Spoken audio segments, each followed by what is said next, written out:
हमारे पूज्य श्री प्रेमानंद जी महाराज, कितनी अभी उनको अगर जिस स्थिति में वो हैं, उस स्थिति में हम अगर हैं तो हम कथा में भी नहीं आ सकते। श्री जीव गोस्वामी पाद बैठे थे सभा में और सारे शिष्यगण चारों ओर बैठ करके दिव्य दिव्य भाव सुना रहे थे। तभी एक रसिक बैठा था और उसने ये पद सुनाया, देख बिकाई गई वह मूरत, सूरत माही पगी, सखी हो श्याम रंग रंगी। अर्थ समझ रहे हैं? कुछ सखी कह रही है कि मुंह पे तो कृष्ण रंग चढ़ गया है, और जब से मैंने श्याम सुंदर देखे तब से मैं ऐसी बिक गई हूं कि अगर श्याम सुंदर जीऊं, श्याम सुंदर कहें तो मरूं, श्याम सुंदर कहें तो पीऊं, ऐसी उनकी आदि है गई हूं। जीव गोस्वामी पाद के नेत्र बंद थे और जैसे उन्होंने ये पद श्रवण किया तुरंत बोल उठे। सब लोग इधर देखो, सावधानी से कथा सुनो। जीव गोस्वामी बोले, ये पद जो लिख रहा है ना, वो अपनी बीती बोल रहा है।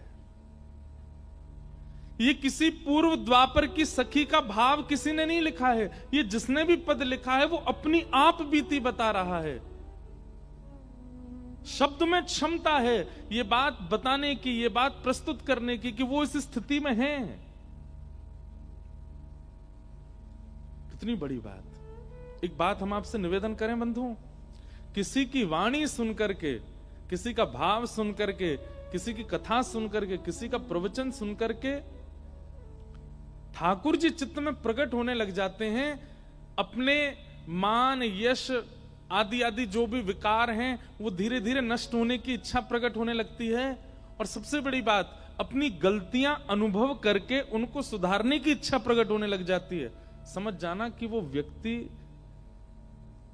या तो ठाकुर जी है या ठाकुर जी का कोई अंश है, क्योंकि किसी की वाणी इतना प्रभाव नहीं डाल सकती।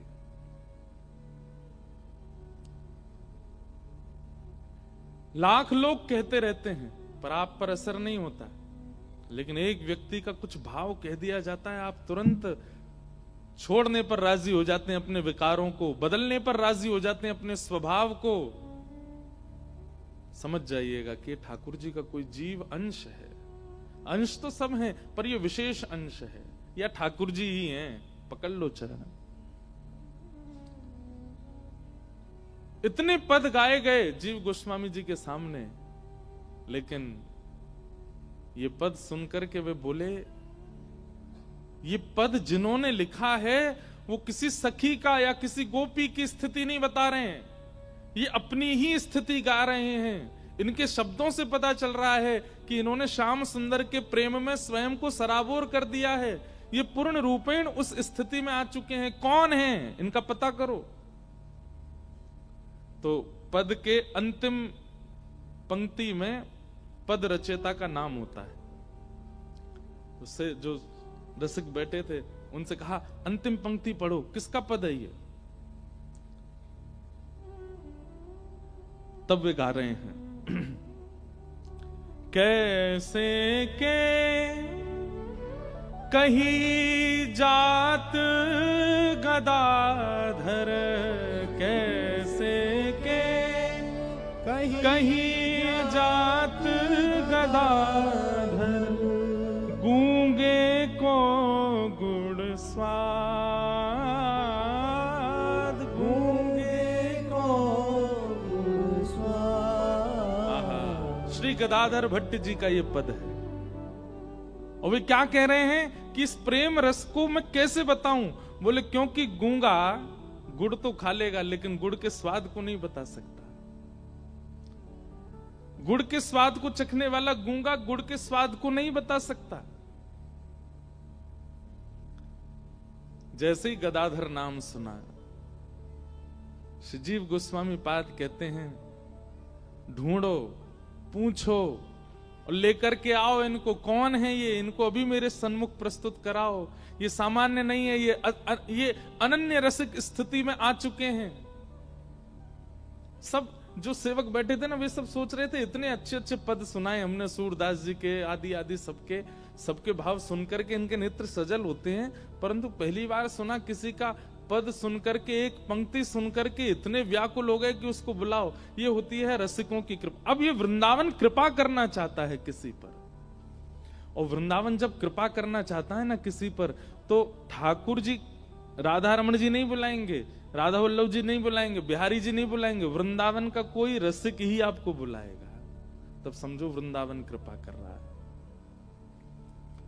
हम तो कहें भैया, वृंदावन का व्यक्ति अगर फोन पे भी झूठ मूठ को बोल देना कि आ जाओ वृंदावन, तो आपको योजना बना लेनी चाहिए कैसे जाएं। वृंदावन बुला रहा है, कोई रसिक बुला रहा है। जीव गोस्वामी पाद कहते हैं इनको लेके आइए। ये गदाधर भट्ट सामान्य नहीं है। और उनके शिष्यगण निकल पड़े ढूंढने के लिए, कहां हैं।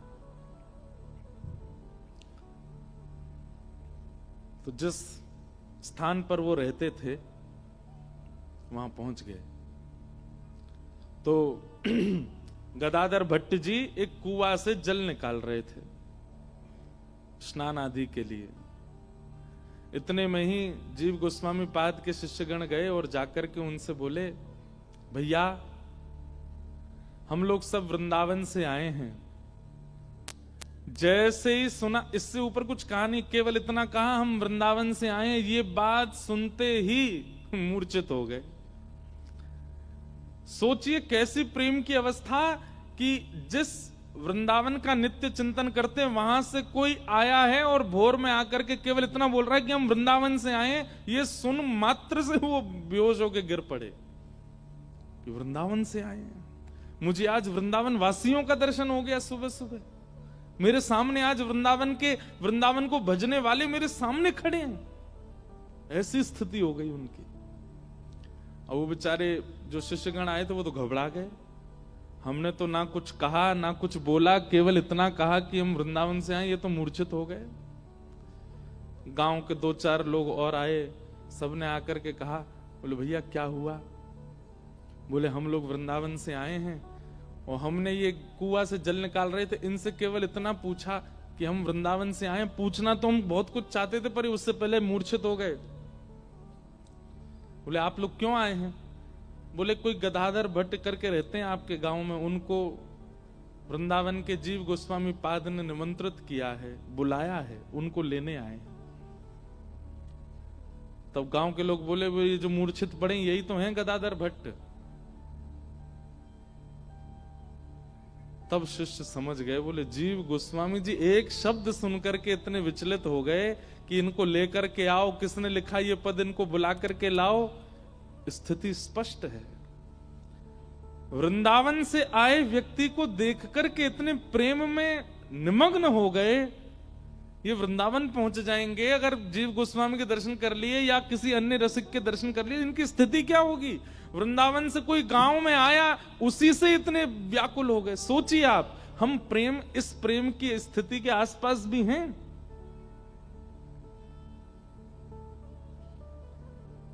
हम तो कथा भी बैठ करके सुनते हैं, तो सामने व्यास जी बैठे हैं, इतना सुंदर मंच बना है, सब कुछ, फिर भी कौन आ रहा है उसी की तरफ जब सबसे पहले दृष्टि।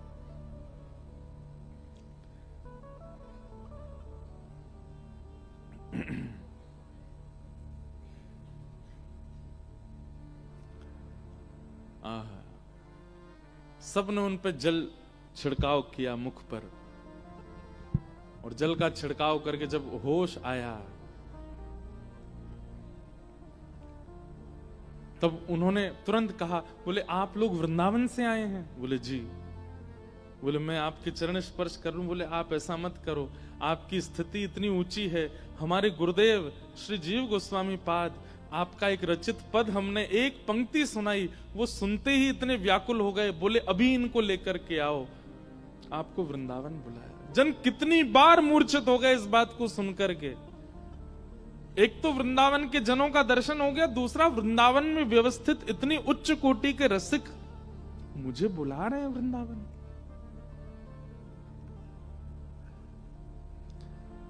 किसी ने भगवान से पूछा कि आपका परिचय तो सारे वेद पुराणों में लिखा है, लेकिन आप जिन भक्तों से प्रेम करते हो उनका परिचय कहीं नहीं लिखा। ठाकुर जी बोले उनका परिचय मैं देता हूं।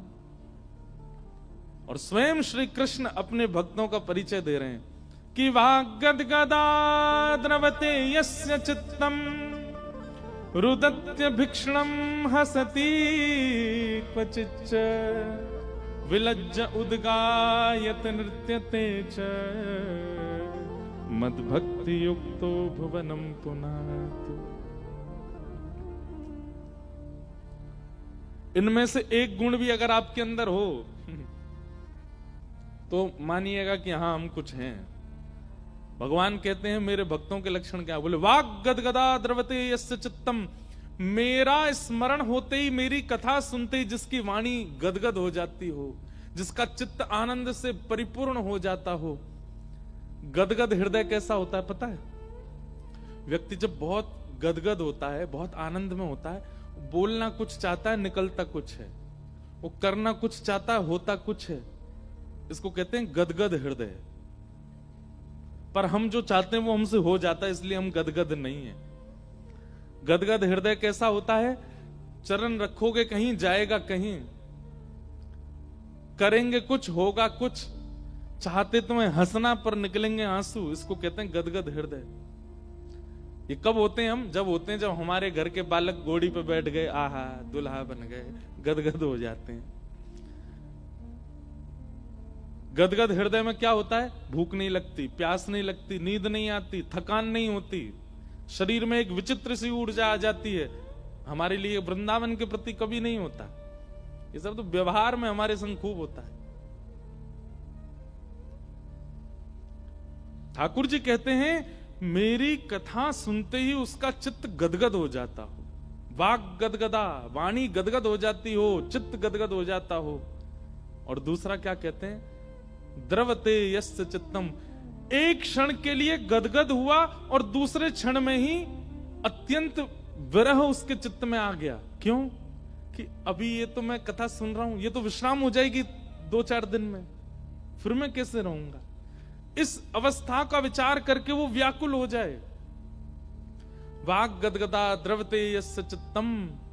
और फिर भगवान कहते हैं रुदत्य भिक्षणम, उसके नेत्र मेरी याद में सदा भीगे रहते हैं। लेकिन नेत्र तो भीगे रहते हैं, मुखमंडल मलिन नहीं होता, मुखमंडल दुखी नहीं होता, नेत्र भीगे और मुख पर मुस्कान। रुदत्य भिक्षणम हसती क्वचिच्च। कभी देखा ऐसा? हाँ देखा होगा। संसार व्यवहार में ये सब होता है हमारे साथ, ठाकुर जी के लिए नहीं होता। रुदत्य भिक्षणम हसती क्वचिच्च। और ठाकुर जी क्या कहते हैं? बोले विलज्ज उद्गायत नृत्यते च। जैसे ही मेरा कीर्तन सुन लेता है, जैसे ही मेरा कोई भाव संकीर्तन सुन लेता है, तो विलज्ज होके, निर्लज्ज होके दोनों भुजाएं उठा करके संकीर्तन करने लग जाता है। उसको लज्जा नहीं होती, सामने वाला क्या सोचेगा, पीछे बैठा क्या विचार करेगा, कोई क्या सोच रहा होगा, मैं कैसे नाच रहा हूं, मेरे ताल में तो चरण नहीं चलते, फिर भी वो नृत्य करता है। विलज्ज उद्गायत नृत्यते च। ठाकुर जी कहते हैं मद भक्ति युक्त हो, मेरा भक्त है। नारद, ऐसों को संसार पागल शब्द से संबोधित करता है, पर वो मेरा भक्त है। गदाधर भट्ट जी की स्थिति ये हो गई कि मुझे वृंदावन वासी का दर्शन हो गया तो मूर्छित हो गए, और जब दूसरी बात सुनी कि वृंदावन में व्यवस्थित एक रसिक मुझे बुला रहे हैं, ये सुनकर के तो स्थिति ऐसी हो गई उनकी कि अब वे रो रहे हैं, बार बार गिर रहे हैं। जिन शिष्यों के मन में संशय आया था ना कि हमारे गुरुदेव भगवान ने इतने व्याकुल हृदय से इनको बुलाया, ऐसे कौन है ये, और जब उनकी स्थिति देखी तो समझ गए, बोले कि ये सामान्य नहीं है। गदाधर भट्ट जी वृंदावन आए, तो स्थिति तो सबके सामने स्पष्ट है कि जो ब्रजवासी को देख करके मूर्छित हो गए वृंदावन आके, उनकी हालत क्या हुई होगी। लेकिन जिन्होंने बुलाया है उनके दर्शन के लिए अपने आप को संभाल रहे हैं और गए और श्री जीव गोस्वामी जी का दर्शन किया, चरणों में पड़ गए।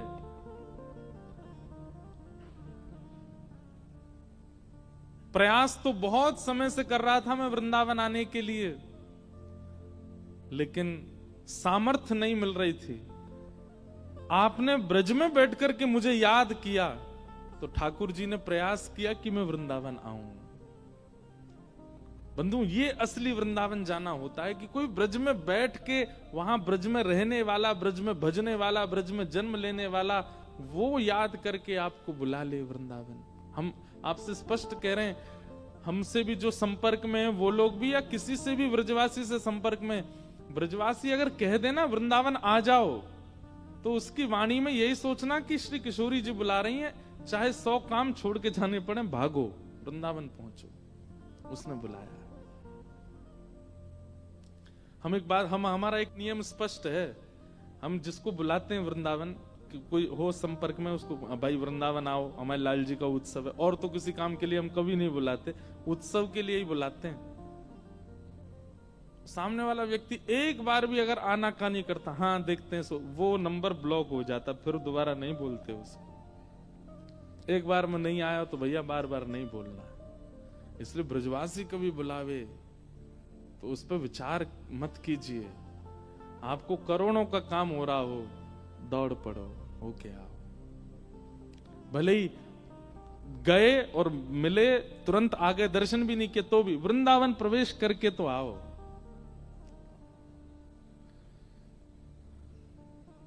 आ गए गदाधर जी। सनातन गोस्वामी बोले बैठो सामने। बैठ गए और बोले वो पद अपने मुख से सुनाओ, जिस पद को हमने अपने शिष्यों से सुना, तुम अपने मुख से सुनाओ।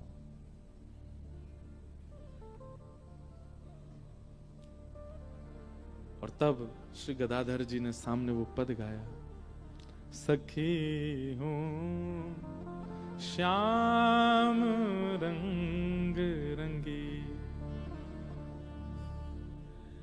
देख बिकाए गई वह मूरति, सूरत माही पगी। सखी हूं श्याम रंग रंगी, संग होते अपने अपनों सपनों सो, सोई रही रस खोई। जागे हुअंग जागे हुआगे, दृष्टि परे सखी ने कुन न्यारो होए। सखी के भाव का वर्णन कर रहे हैं। एक सखी सोई है और सोते सोते उसको ठाकुर जी का दर्शन हो रहा है। कैसा दर्शन हो रहा है? गैया चराने ठाकुर जी जा रहे हैं, और जब गौचारण करने के लिए जा रहे हैं, श्रीमद् भागवत जी में ठाकुर जी की गौचारण स्वरूप का इतना सुंदर वर्णन है, कोई चित्रकार बनाए ठाकुर जी की ऐसी छवि। ठाकुर जी सुबह श्रृंगार करते हैं तो मणि पहनते हैं, माणिक पहनते हैं, स्वर्ण पहनते हैं, चांदी पहनते हैं, सब धारण करके बिल्कुल गोपाल बन के आनंद होते हैं। लेकिन जैसे ही ठाकुर जी गौचारण के लिए निकलते हैं, सब अपने आभूषण उतार देते हैं और क्या धारण करते हैं? बोले जिन जिन रस्सियों से गैया के खुर बांधे जाते हैं दूध काटते समय, उनको ब्रजभाषा में लोमना कहते हैं। कई गैया ऐसी होती हैं कि दूध निकालते समय वो पैर चला देती है तो बाल्टी दूध की गिर जाती है। तो कई माताएं, कई भाई लोग ग्वारिया गैया के पीछे वाले पांव बांध देते हैं कि कहीं दूध निकालते समय ये पांव नहीं मार दे तो कहीं गिर नहीं जाए। तो वो पाम बांधवे वाली रस्सी को लोमना कहें। भागवत जी में वर्णन करते हैं कि श्री ठाकुर जी, वेणु गीत में वर्णन आता है कि श्री ठाकुर जी जब गौचारण करने जाते हैं तो आभूषण पहन के नहीं जाते। तो क्या पहन के जाते हैं? बोले गैयाओं के पाम बांधने वाले लोमना। लोमना रस्सी इतनी बड़ी बड़ी होती है, इससे बड़ी नहीं होती। उसी को ठाकुर जी अपने सिर पे बांध लेते हैं। और कितनी 9 लाख गैया हैं तो कितने लोमना होंगे। इतने तो नहीं पहनते ठाकुर जी, पर कुछ इकट्ठे करके सिर पे बांध लिए। और वही सिर पे बंधे में तो एक यहां बांध करके और ऐसे नीचे लटका के दूसरे यहां ऐसे पूरी यहां नीचे ऐसे लटका लियो स्वरूप बनावे के लिए। गले में हार नहीं पहने, कुछ नहीं पहने, वो लोमना की दो माल की तरह 2 बार ऐसे फेर के लोमना गले में पहन लियो। हाथन में भी वही धारण कियो, कमर पे भी वही पहन रखो है। और वह लोमना में रज भी लगी है और गोबर भी लगो है। और वो ठाकुर जी अपने मुख पे पहन के थोड़े थोड़े केश उसमें से बाहर निकल रहे हैं। और श्री ठाकुर जी तब गैया हाँकते भये, जैसे गैया हाँकते हैं ऐसे करते भये ठाकुर जी चराने के लिए जब जाते हैं। उस समय की छवि का वर्णन इतने सुंदर लगते हैं, श्याम सुंदर। श्रीमद् वल्लभाचार्य जी महाराज ने तो मधुराष्टकम लिखा ही उसी भाव पर है। अधरम मधुरम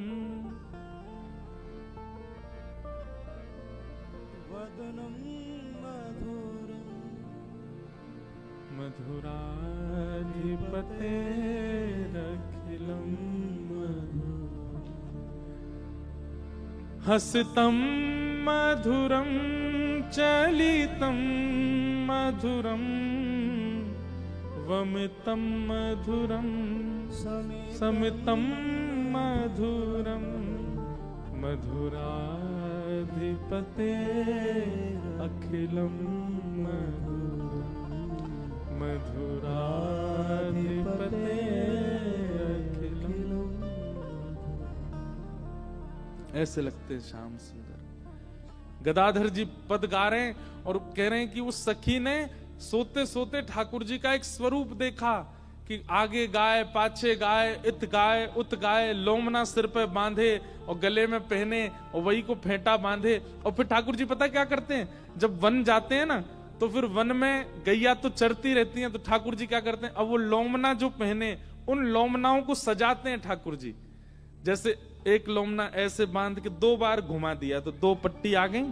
अब कहीं से गुलाबी पुष्प लेंगे उसमें खोस लेंगे, कहीं से पीले पुष्प लेंगे उनको लगा लेंगे। ठाकुर जी अपना खुद श्रृंगार करते हैं वन में जा मन लगाने के लिए। क्या करें, 2-3 घंटा गैया तो चढ़ती रहेंगी, ठाकुर जी क्या करें, तो कहीं से घास ले लेंगे उसको ऐसे सजा लेंगे, कहीं पे पुष्प लगा लेंगे, विविध विविध प्रकार के रंगीन पुष्पों से एक सुंदर मुकुट जैसा बना लेते हैं। उन्हीं पुष्पों को गोबर से, अब कोई फेविकॉल फेविक्विक तो है नहीं ठाकुर जी के पास, लोमना से कैसे चिपके, तो गोबर की छोटी छोटी बत्ती बना लेते हैं और पुष्प लेकर के गोबर से चिपका लेते हैं, अपने एक गले का हार बना लेते हैं। ऐसे यहां बांधी भई उनमें ऊपर से डाल लेते हैं। इस प्रकार ठाकुर जी वनमाली अपना स्वरूप धारण कर लेते हैं। उस सखी को वही स्वरूप दिख रहा है ठाकुर जी का, और उस स्वरूप को देखते देखते स्वप्न में जैसे ही व्याकुल हुई और व्याकुल स्वप्न से जैसे ही उठ के बैठी, तभी क्या देखती है कि उसके कक्ष की खिड़की खुली है और ठाकुर जी ठीक वैसे ही श्रृंगार में हैं जैसा उसने स्वप्न में देखा है, और गैया चराते हुए वहां से निकल रहे हैं। हाँ। संग हो तो अपनों सपनों सो सोई रही रस खोई, जागे हुआ गे दृष्टि परे सखी ने कुन न्यारो होई। ऐसा कह रही है कि एक चीज तो अलग होती सपने से, जैसा सपने में देखा वैसे ही थे बिल्कुल सामने। इसीलिए मैं कहता हूं कि ठाकुर जी का स्वप्न दर्शन मानिएगा कि वो प्रत्यक्ष दर्शन। स्वप्न में ठाकुर जी दिखते नहीं। एक बहन मेरे को शायद कल ही उन्होंने पत्र दिया था, वो अगर बैठी हो यहाँ पे, उनको स्वप्न में ठाकुर जी का दर्शन हुआ। उन्होंने लिखा कि मुझे साक्षात प्रिया प्रियतम के दर्शन हुए। मैंने पुनः दर्शन की जब इच्छा प्रकट की तो बहुत वर्षों तक ठाकुर जी दिखे नहीं। एक दिन ठाकुर जी नहीं दिखे, लेकिन स्वर सुनाई दिया स्वप्न में, क्या कि पहले राग दोष जो तुम्हारे चित्त में उसको नष्ट करो, तब आऊंगा। तो उन्होंने कहा महाराज जी मुझे पता है कि मैं अपने घर के एक सदस्य के प्रति मेरा द्वेष भाव है। क्यों? उस व्यक्ति ने मेरे साथ बहुत बुरा किया है, वो जब जब मुझे दिखता है मुझे उससे राग द्वेष होता है, मुझे उसके प्रति ईर्ष्या होती है, जो भी उन्होंने लिखा। अब मैं क्या करूं, कैसे करूं? मुझे कभी कभी अपराध लगता है कि ठाकुर जी कह रहे हैं और फिर भी मैं वो द्वेष नष्ट नहीं कर पा रही। हमारी एक बात सुनिएगा बहन, आप कितनी सौभाग्यशाली हो कि आपको स्वप्न में प्रिया प्रियतम दिखे। क्या वो व्यक्ति और क्या उस व्यक्ति के प्रति जो आपका द्वेष है वो ठाकुर जी से बड़ा है? क्या वो इतना बड़ा है? या उसने जो संकट या जो कष्ट आपको दिया, क्या वो मीराबाई के कष्ट से भी बड़ा है? क्या वो करमेती बाई के कष्ट से भी बड़ा है? क्या वो रामदास बोढ़ाना की जो पिटाई करी पुजारियों ने उससे बड़ा है? आपका सौभाग्य है कि ठाकुर जी आपको स्वप्न में मिले हैं। हमारे शास्त्र प्रमाण देते हैं, ब्रज के रसिक संत प्रमाण देते हैं कि स्वप्न में दर्शन मिल गया, इसका मतलब प्रत्यक्ष कुछ ही दूर है आपसे। बस प्रतीक्षा करो, प्रत्यक्ष होगा। और चलिए मान लीजिए कि स्वप्न में दर्शन देके ठाकुर जी अंतर ध्यान हो गए, वर्षों तक नहीं मिले, आपने बार बार प्रार्थना की, ठाकुर जी नहीं आते, बोलते ही नहीं, लेकिन ठाकुर जी चाहते हैं आपसे मिलना, इसीलिए तो बोल रहे हैं कि राग द्वेष खत्म करो, और फिर भी आप उस द्वेष को नहीं नष्ट कर पा रहे। इसका मतलब वो व्यक्ति बड़ा है आपके लिए ठाकुर जी से, वो द्वेष इतना, ईगो इतना ज्यादा बड़ा है, या आपके साथ जो भी कुछ हुआ वो इतना बड़ा हो सकता है। आपका निजी भाव है, वो कितना कुछ उसने किया वो तो भगवान जाने, पर हमारे लिए तो ठाकुर जी से बड़ा तो कुछ नहीं है। अरे भैया, ठाकुर जी को कहना ही क्यों पड़ रहा है स्वप्न में कि राग द्वेष खत्म करो? वो कह दिया है तो इस पर उसी समय अमल कीजिए, नहीं किया अब कीजिए।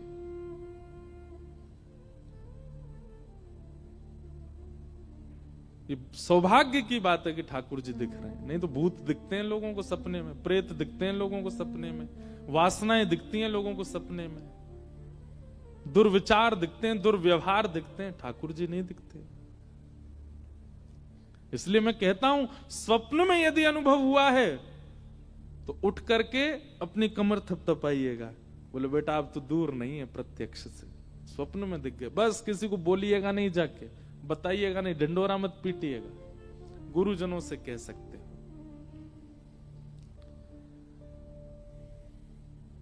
तो वो सखी कह रही है, जागे हूं आगे दृष्टि परे सखी नेक न न्यारो हुई। कुछ तो अलग होते, वैसे ही हैं जैसे मुझे स्वप्न में दिखे। सखी हूं श्याम रंग रंगी। गदाधर भट्ट जी गा रहे हैं और श्री सामने बैठे हुए जीव गोस्वामी पाद इतने आनंद में भर रहे हैं। आपके लिए सामान्य शब्द होंगे, एक पद जैसा होगा, पर जीव गोस्वामी को ये लग रहा है कि ये जो सामने बैठा है ये सामान्य नहीं है, ये वही सखी है जिसके बारे में ये गा रहा है। और फिर क्या कह रहे हैं? एक जू मेरी अखियन में निश घोष रयो कर भो, गाय चरावन जात सुनो सखी, गाय चरावत जात सुनो सखी, सौंधे कन्हैया कौन। आहा, कितनी ऊंची बात, ध्यान से सुनो। वो सखी कह रही है, जैसी जगी है, इधर देखो सब लोग, इधर देखो, जैसे ही जगी तो जग करके देखती है कि जो स्वप्न में दिखे वही सामने है। तभी वो एक सखी को बोलती है जो उसके पास ही सोई थी, अरे देख सामने कृष्ण खड़े हैं, देख सामने कृष्ण खड़े हैं। तब वो सखी उठ करके बैठती है और बोलती है, कोई कृष्ण नहीं, कन्हैया तो गैया चरावे गयो है। तो वो सखी करी, अरे गैया चराने नहीं गए, गए तो थे लेकिन यहीं रुक गए, देखो सामने खड़े खिड़की पे। दूसरी सखी के, अरे मैंने जाते भय अपनी आंखन ते देखो, वो भी गैया चरावे गयो है। तभी वो सखी उठती है और उठ करके बाहर एक सखा को पकड़ती है ठाकुर जी को और बोलती है, अरे यूं बता कन्हैया कहां है? और कन्हैया तो गैया चरावे गयो है। देख वंशी की धुन सुनाई दे रही है, अभी टेर बज रही है, मतलब लाला गैया चरा रहा है। तो वो सखी कह रही है कि ठाकुर जी सच में गैया चराने गए, तो फिर ये खिड़की पे खड़े हैं, जे कौन है? आहा, एक जो मेरे अखियन निशी घोष रहो कर मौन, ये मौन मेरी आंखन के सामने खड़ो है, और फिर मैं सुन कह रही हूं, गाय चरावन जात सुनो सकी सौंधे कन्हैया कौन? असली कन्हैया है कौन सो? अलग स्थिति का वर्णन है।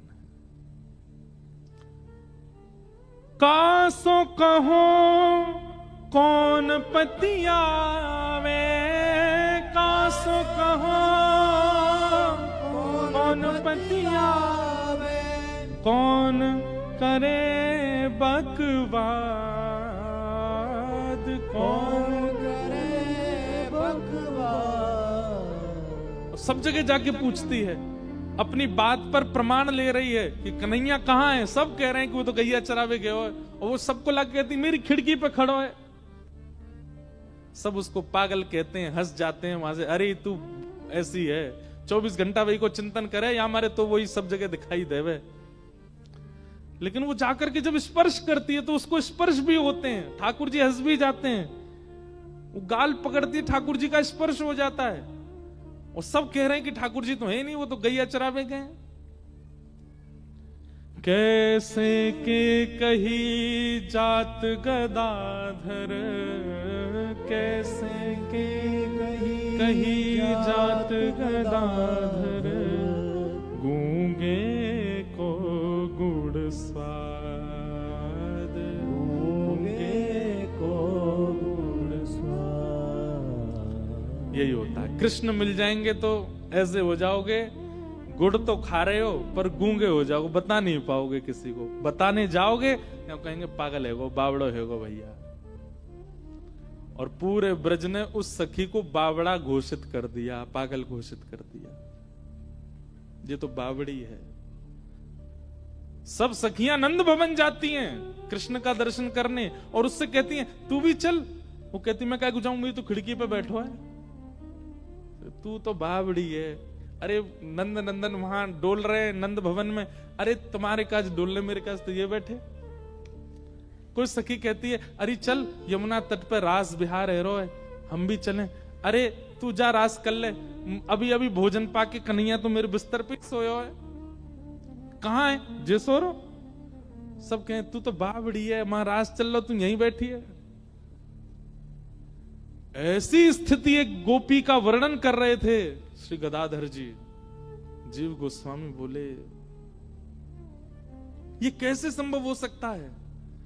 तुम कभी वृंदावन रहे नहीं, किसी रसिक ने तुम पर हाथ रखा नहीं, किसी की कृपा तुम पर हुई नहीं, तुम कैसे इस भाव में प्रवेश कर सकते हो? गदाधर जी को प्रति आश्चर्य कर रहे हैं। तुम कभी वृंदावन रहे नहीं, कभी नाम जप किया नहीं, कभी तुम पर कोई कृपा हुई नहीं, तब ये भाव तुम्हारे चित्त में कैसे प्रकट हुआ गदाधर? तो गदाधर जी थोड़े मुस्कुराए और अंतिम वो पद की अंतिम पंक्ति फिर गाने लगे। कैसे के कही जात गदाधर, गूंगे को गुण स्वाद। मैं कैसे बताऊं ये कृपा मुझ पर कहां से कैसे कौन करता है, मुझे नहीं पता।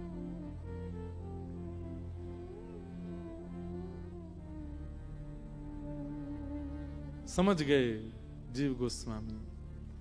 आचार्य कृपा करते हैं तब वृंदावन का यश प्रकट होता है, और कभी कभी आचार्यों की दृष्टि से यदि कोई रह जाता है तो उस पर श्याम सुंदर कृपा करते हैं, उस पर किशोरी जी कृपा करती है। गदाधर आचार्य दृष्टि का कृपा पात्र अब बन रहा है, पर इस पर तो ठाकुर जी की दृष्टि पहले से है, तभी ये भाव इसके चित्त में प्रकट हो रहे हैं। अच्छा एक बात हम कहें, मान लीजिए कि आप पर आचार्य दृष्टि नहीं पड़ी, गुरु दृष्टि नहीं पड़ी, तो फिर कृपा कैसे होगी? ठाकुर जी की दृष्टि तो पढ़ने से रही।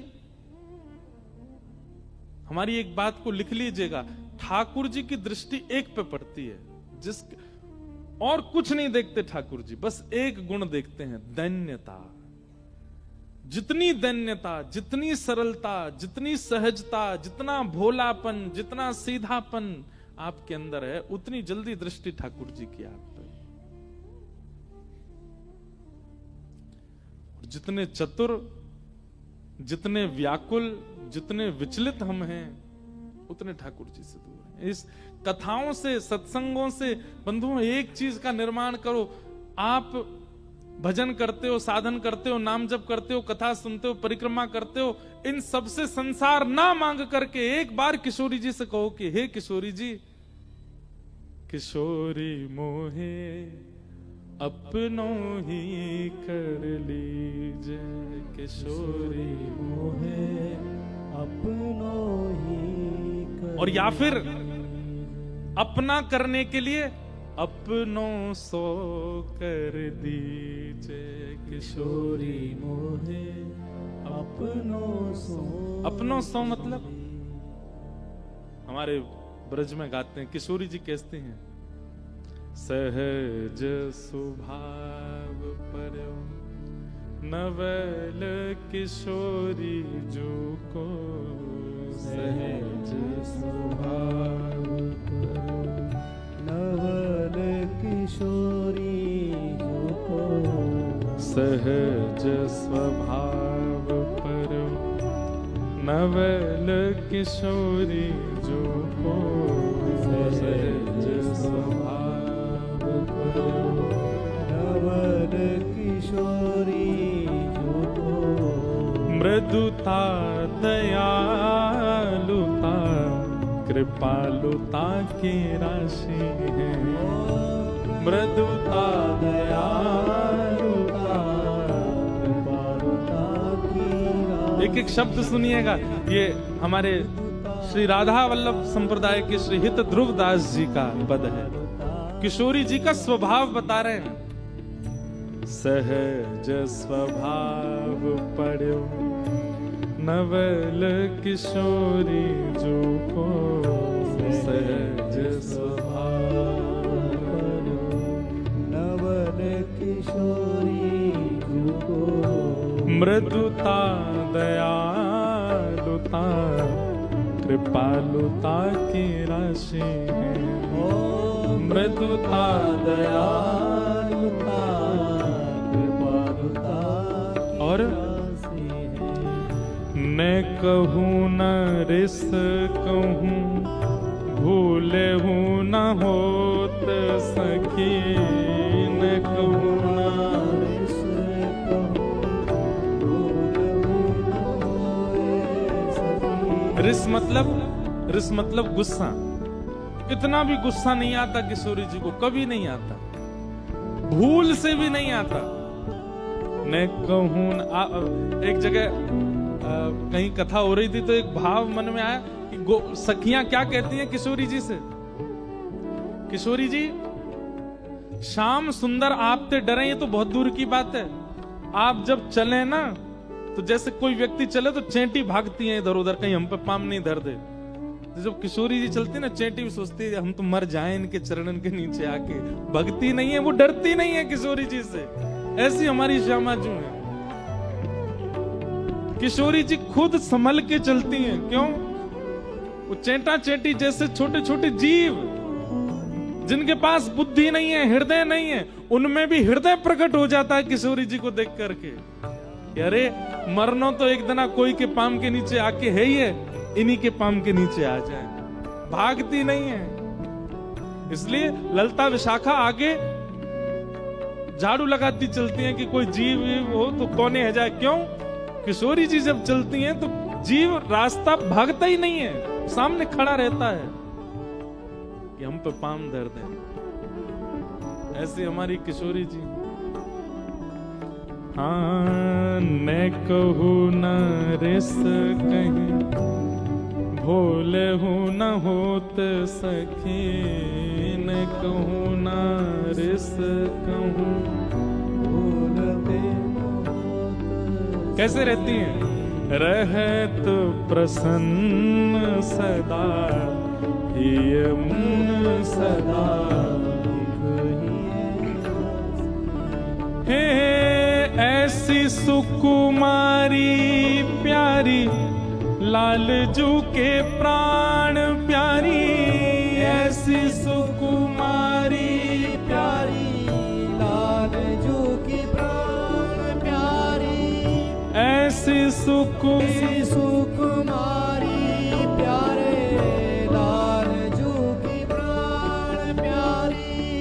धन्य धन्य धन्य तेई जिनके उपासी हैं, धन्य धन्य धन्य तेई जिनके उपासी हैं। हे हित ध्रुव और सुख जहाँ लगी देखियत, हित ध्रुव और सुख